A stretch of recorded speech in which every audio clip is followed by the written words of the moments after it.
नमस्ते, कैसे हैं आप सब लोग।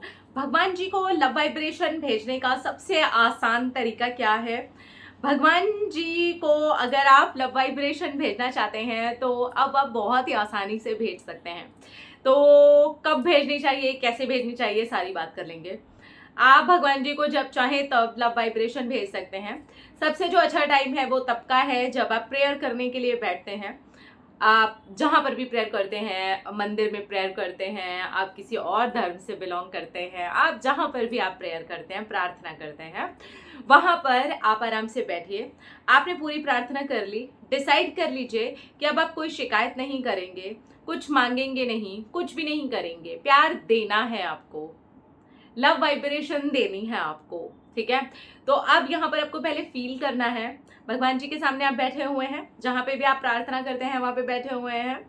अब यहाँ पर आराम से बैठिए, फील कीजिए कि आपकी बात जो है भगवान सुन रहे हैं और आप उन्हें ये बोल रहे हैं कि मैंने बहुत सारी शिकायतें करी हैं, बहुत सारी चीज़ें मांगी हैं, जबकि मुझे ये पता होना चाहिए कि वो चीज़ें ब्रह्मांड में ऑलरेडी एग्जिस्ट करती हैं, वो चीज़ें हैं, आपने उन्हें ऑलरेडी बना करके भेजा है।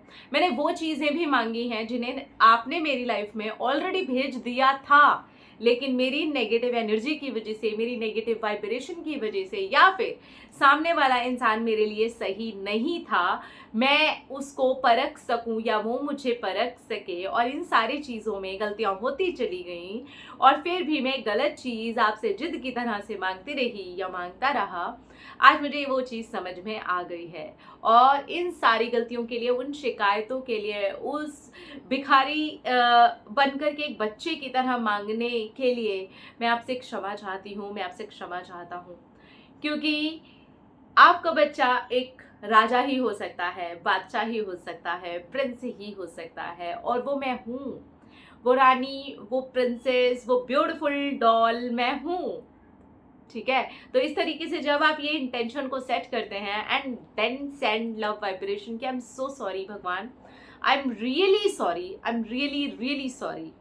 मैंने बहुत सारी शिकायतें करी हैं, मैंने बहुत कुछ ऐसा किया है जो नहीं करना चाहिए था। अपनी गलतियां हमें पता होती है ना, एटलीस्ट हम भगवान के सामने तो सच्चे हो सकते हैं। अपनी आंखों में आंखें डाल करके ये बात सच से तो बोल ही सकते हैं ना। इसलिए मैं कहती हूँ हमेशा अपने साथ सच्चा होना चाहिए हमें, ठीक है। जब आप सॉरी फील कर लें अच्छे से, देन भगवान से कहें कि प्लीज फॉरगिव मी भगवान जी, क्योंकि आप ही वो डिवाइन एनर्जी हैं, आप ही हैं वो सुप्रीम पावर जो सचमुच में मुझे माफ कर सकते हैं। एंड जब ये चीज करें ना तो फील करें कि आप सच में माफी मांग रहे हैं, सच में आप उस चीज के लिए सॉरी हैं। मैं ना इसके लिए एक अलग से गाइडेड मेडिटेशन बना दूंगी ताकि आप इसको इजीली कर पाएं। खैर अभी फिलहाल मैं इसको जस्ट ऐसे बता रही हूँ बिकॉज मेरा गला बहुत खराब है और मैं गाइडेड मेडिटेशन बनाऊंगी तो वो इसी में बन जाएगी। तो मैं 1-2 दिन का वेट कर रही हूँ, थोड़ा गला जो है ना बैठा हुआ है, थोड़ा खड़ा हो जाए फिर बनाती हूँ आराम से, ठीक है। तो इस तरीके से please forgive me, thank you. Feel कीजिए कि भगवान ने आपको माफ कर दिया, आपको गले से लगाया, आपको प्यार कर रहे हैं भगवान जी। Thank you, I love you. Feel कीजिए उधर से आते हुए प्यार को और फील कीजिए कि आप भी भगवान जी को प्यार दे रहे हैं। तो फील लव, बीच वाला लव। अभी तक शिकायतें थी, अभी तक सिर्फ मांगना मांगना मांगना लगा हुआ था, अभी तक सिर्फ यही सब चीजें चल रही थी। अभी जो चीजें आपके पास है ऑलरेडी, कोई शिकायत नहीं है, कोई मांगा मांगी नहीं कर रहे हैं आप। You are fresh, you are happy, you are a happy soul, और आप भगवान जी को वही चीज वैसे ही बता रहे हैं कि थैंक यू, आपने मुझे ऐसा बनाया है। तो जब ऐसा बच्चा होता है ना तो अगर हमारा भी ऐसा बच्चा हो ना तो वो शाबाशी का पात्र बन जाता है। हम सोचते हैं इस बच्चे के पास कोई शिकायतें नहीं है, जबकि हमें दिख रहा है कि उसके पास अभाव है। तो फिर ऐसे में और देने का मन करता है, और देने के लिए हम झुक जाते हैं। तो फिर वो तो परमपिता परमेश्वर है। हम अभाव को ना देखते हुए और ये बोल रहे हैं हर किसी के पास यहाँ कोई ना कोई अभाव है भाई, हम सब इंसान हैं और ये सब कुछ जीवन में चलने वाला है। किसी को कुछ, किसी को कुछ, किसी को कुछ, किसी को कुछ चलने ही वाला है। लेकिन उनको नकारते हुए, उन सारी चीजों को साइड रखते हुए जो ये देखता है कि मैं कितना भरपूर हूं, मैं कितनी भरपूर हूं, उस बच्चे को शाबाशी मिलती ही मिलती है, वो पात्र बन जाता है। तो इस तरीके से अगर आप थॉट रख के भगवान जी को लव वाइब्रेशन भेजते हैं, 109% आपको रिजल्ट्स आएंगे, आएंगे ही आएंगे। कैसे नहीं आएंगे, बिल्कुल आएंगे। जब हम एक इंसान होकर के एक बच्चे के ऊपर इस लेवल पर सोच सकते हैं कि यार इतना कुछ ना होते हुए भी he is happy, she is happy, और देंगे और देंगे।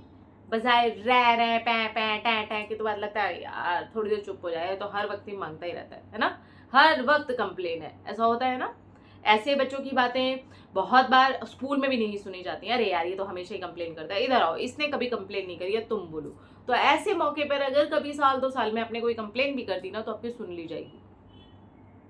लेकिन अगर आप all the time only complain, जो चीजें मेरे पास नहीं है, लैक लैक लैक, फिर दिक्कत आती है, क्योंकि आप वही एनर्जी देते हैं और फिर वही एनर्जी आप अट्रैक्ट भी करते हैं। तो भगवान वहां है, भगवान आपके अंदर है। ऐसे भेजिए लव वाइब्रेशन और फिर देखिए कितने कमाल के रिजल्ट्स आते हैं।